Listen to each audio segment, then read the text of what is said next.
Welcome back students to Political Science Lessons on 𝕤𝕦𝕦𝕪.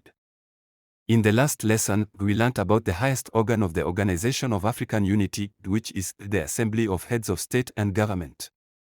Let us revise what we learnt about the Assembly of Heads of State and Government.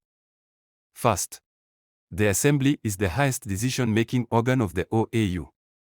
The Assembly decides on issues through a two-thirds majority vote. The Assembly discusses on issues that are of international importance to member states in the OAU, and the Assembly appoints key officials in the OAU such as the Chairman of the Assembly and the Secretary General. Today, still on the topic, organs of the Organization of African Unity. I will teach you about the second organ of the OAU, which is the OAU's Council of Ministers. The Council of Ministers is the second highest decision-making organ of the OAU. This organ consists of government ministers, usually the ministers of foreign affairs of each member states in the OAU. Do you know who a Minister of Foreign Affairs is? A Minister of Foreign Affairs is a government official who is responsible for conducting foreign policy and representing their country's interest abroad. They are the chief spokesperson and diplomat for their country's government.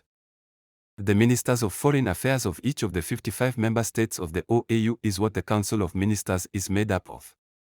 The Council of Ministers meets only twice a year. Now, let us look at the main functions or responsibilities of the OAU's Council of Ministers. First is the preparation of the agenda for the meetings of the Assembly of Heads of State and Government. An agenda for international organizations is a list of topics or issues to be discussed or debated and decided upon by a body, either during a meeting, a conference, or a session. The agenda for the meetings of the Assembly is prepared by the Council of Ministers.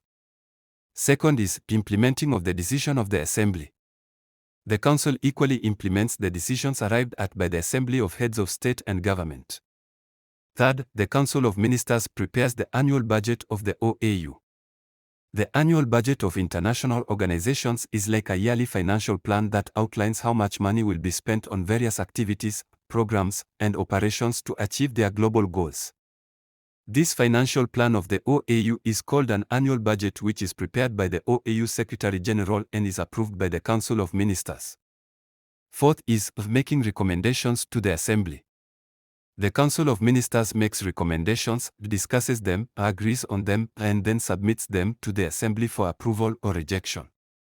For example, the Council of Ministers makes recommendations on the appointment of a Secretary General for the OAU, which is a responsibility of the Assembly of Heads of State and Government.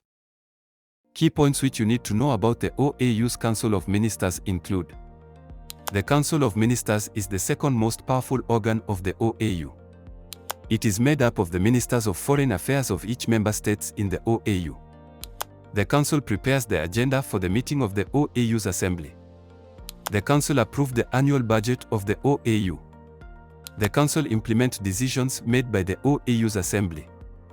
Lastly, the Council makes recommendations to the Assembly over issues such as the admission of new member into the OAU or the appointment of a new Secretary General.